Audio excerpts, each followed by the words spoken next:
आज Doubtnut app download करें। Doubtnut पर अपने सभी गणित, रसायन विज्ञान, भौतिक विज्ञान और जीव विज्ञान के डाउट्स का करो सफाया। बस प्रश्न की फोटो खींचो, एक ही प्रश्न को क्रॉप करो और तुरंत वीडियो सोल्यूशन पाओ। अभी डाउनलोड करें। हेलो दोस्तों, आइए देखते हैं एक प्रश्न। दो वक्रों y स्क्वायर बराबर 9x तथा x स्क्वायर बराबर 9y के बीच के क्षेत्र का क्षेत्रफल ज्ञात कीजिए। हमें क्षेत्रफल ज्ञात करना है और हमें दो वक्र दिए हैं और ये वक्र हमें कौन कौन से दिए? ये एक तरह से हमें परवलय के समीकरण दिए हैं। y स्क्वायर बराबर कौन सा परवलय दिया है? 9x। ठीक है, तो इसका मतलब ये हमें ये वाला परवलय दिया है। ये कौन सा परवलय है? y स्क्वायर बराबर 9x। और दूसरा परवलय है हमारा x स्क्वायर बराबर 9y, यानी कि ये हमारा ये वाला परवलय है x स्क्वायर बराबर 9y। अगर हम ध्यान से देखें तो इनसे जो घिरा हुआ क्षेत्र होगा वो कैसे होगा? वो कुछ ये वाला होगा, इनसे घिरा हुआ क्षेत्र। तो इस क्षेत्र का हमें क्षेत्रफल ज्ञात करना है कि ये क्षेत्रफल क्या होगा। ठीक है, अब इसके लिए हमें क्या निकालना पड़ेगा? एक तो प्रतिच्छेद बिंदु निकालना पड़ेगा। तो प्रतिच्छेद बिंदु एक तो यही आ जाएगा, मूल बिंदु जो इनके शीर्ष हैं इन परवलयों के, एक तो मूल बिंदु है और एक ये वाला बिंदु है, तो ये वाला बिंदु भी हमें ज्ञात करना पड़ेगा। ठीक है, तो क्या हो जाएगा? देखिए x स्क्वायर बराबर 9y है। ठीक, तो यहाँ से मैं क्या करूँगा, ये जो y का मान आएगा यहाँ से, ठीक है, यहाँ से मैं y का मान उठा के यहाँ रख दूंगा। ठीक है, तो यहाँ से y बराबर कितना हो जाएगा बताइए? यहाँ से y बराबर हो जाएगा 3 अंडर रूट x। ठीक है, तो वो मैं यहाँ पे रख दूंगा। तो x स्क्वायर बराबर क्या हो जाएगा? 9 गुणा में 3 अंडर रूट x। ठीक है, तो ये क्या हो जाएगा? x की घात 2 और बटे में x की घात 1/2 बराबर 9 तिया 27। तो ये कितना हो जाएगा? x की घात 2 माइनस 1/2 बराबर 27। ठीक है, तो इसका मतलब कितना आ गया? x की घात 2 दूनी 4 में से 1 जाएगा तो 3 है ना, तो 3/2 बराबर 27 ये आ जाएगा।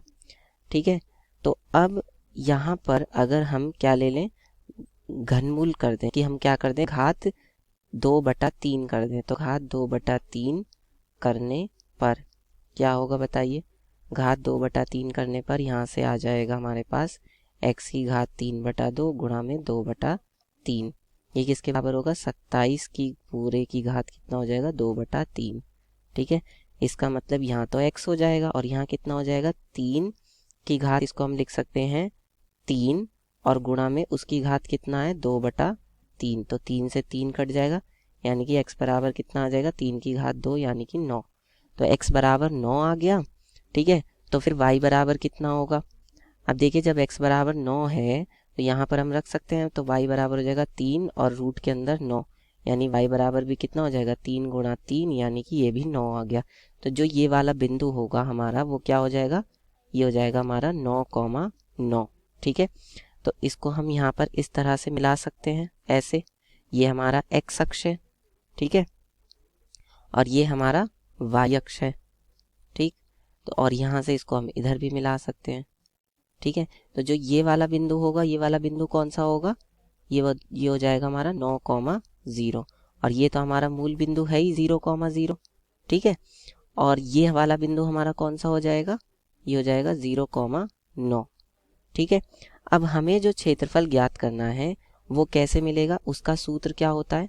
क्षेत्रफल निकालने के लिए सूत्र हमारे पास होता है समाकलन द्वारा, समाकलन a से लेकर के b, ठीक है, और y2 माइनस y1, ठीक है, और dx। अब यहाँ पर y2 किसे माने, y1 किसे माने? ठीक है, तो y2 वो होता है जो ऊपर की तरफ होता है।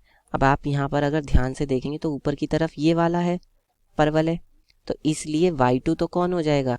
इस परवलय के समीकरण से जो यहाँ से आएगा समीकरण y बराबर कितना होगा? ये 3 अंडर रूट x। तो यही हमारा क्या है? एक तरह से y2 है।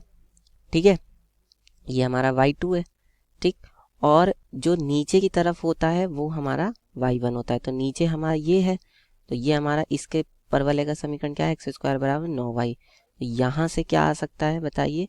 जब x स्क्वायर बराबर 9y है, ठीक है, तो y बराबर कितना हो जाएगा? ये हो जाएगा x स्क्वायर बटे में 9। यही हमारा y1 है। अब क्योंकि हम ये x के सापेक्ष कर रहे हैं समाकलन, तो जो ये सीमाएं हैं a से लेके b, ये भी किसकी आएंगी? x की ही आएंगी। तो और x की सीमा कहाँ से कहाँ तक जा रही है, 0 से लेके 9 तक जा रही है। ठीक है, तो जो हमारा क्षेत्रफल हो जाएगा वो क्या हो जाएगा बताइए। यहाँ पे हम लिख सकते हैं अभीष्ट क्षेत्रफल, जिसको हम कहते हैं a। ये हो जाएगा हमारा समाकलन, ठीक है, 0 से लेकर के 9, ठीक। और y2 कितना निकाला है हमने, y2 हमने निकाला है 3√x, 3√x dx, ठीक है। और माइनस से कहाँ तक, 0 से लेके 9, ठीक। y1 कितना है हमारा, x² बटे में 9 और dx। अब बस हमें इसका समाकलन करना है, तो क्या आ जाएगा, ये 3 तो बाहर हो जाएगा, √x, ठीक है। और इसका समाकलन कहाँ से कहाँ तक, 0 से लेके 9 तक, माइनस यहाँ से 1/9 बाहर, x² का समाकलन 0 से लेके 9 तक और dx, ठीक है। कितना हो जाएगा अब ये हो जाएगा 3 और x की घात हो जाएगा ये 3/2 और बटे में 3/2, क्योंकि ये x की घात रूट का मतलब कितना 1/2, तो 1/2 + 1 होगा, है ना। तो वही करा है मैंने यहाँ पे।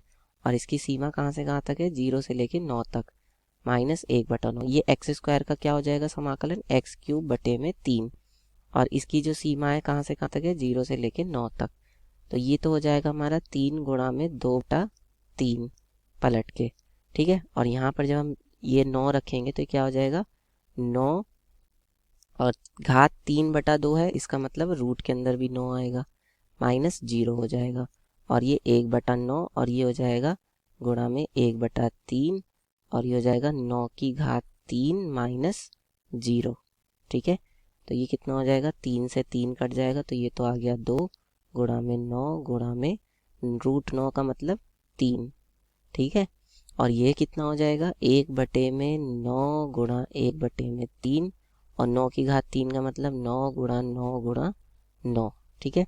तो इस 9 से ये 9 कट जाएगा और इस वाले 3 से ये 9 कट जाएगा 3 बार में। तो ये अब ये हमारा कितना हो जाएगा, 9 तिया 27, 27 दूनी 54, ठीक है। माइनस ये कितना हो जाएगा, 9 तिया 27, ठीक है। तो 54 में से 27 जाएगा तो कितना आ जाएगा, 27 आ जाएगा। और क्षेत्रफल का मात्रक क्या होता है, वर्ग इकाई, ठीक है। तो ये हमारा उत्तर होगा। कक्षा 6वीं से 12वीं से लेकर नीट, IIT, JEE वो एडवांस के लेवल तक 1 करोड़ से ज्यादा छात्रों का भरोसा। आज ही डाउनलोड करें डाउटनेट ऐप या व्हाट्सएप करें अपने सारे डाउट्स 8400 400 400 पर।